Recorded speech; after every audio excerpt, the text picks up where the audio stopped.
হে বন্ধুরা, আসসালামু আলাইকুম। ঈদ মুবারক সকলকে। সবাই কেমন আছেন?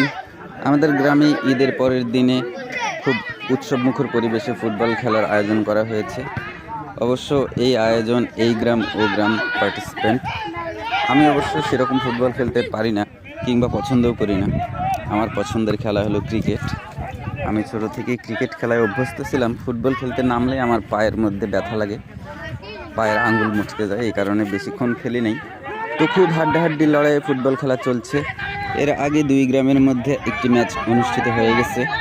সেই ম্যাচে একদল জয়লাভ করেছে। এখনকার ম্যাচটি চলছে আমাদের গ্রাম এবং পাশের গ্রামের মধ্যে। তো ম্যাচটাই খুব হাড্ডাহাড্ডি লড়াই চলছে, একেবারে উত্তেজনাকর মুহূর্ত চলছে। এক এক গোলে সমতা রয়েছে। ম্যাচের শেষ মিনিট পর্যন্ত দেখার অপেক্ষায় ফলাফল কার পক্ষে আসে। আমি একটু আগে মাঠে নামছিলাম।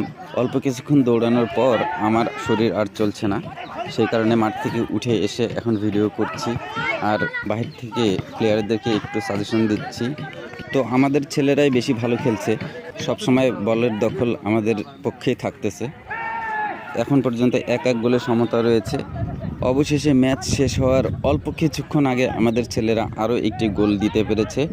ফলাফল 2-1 ম্যাচ শেষ হয়ে গেছে। খুব ভালো লাগছে এ ধরনের একটা পরিবেশে নিজেকে উপস্থিত রাখতে পেরে। ঈদের সময় এটাই একটা মজার বিষয়।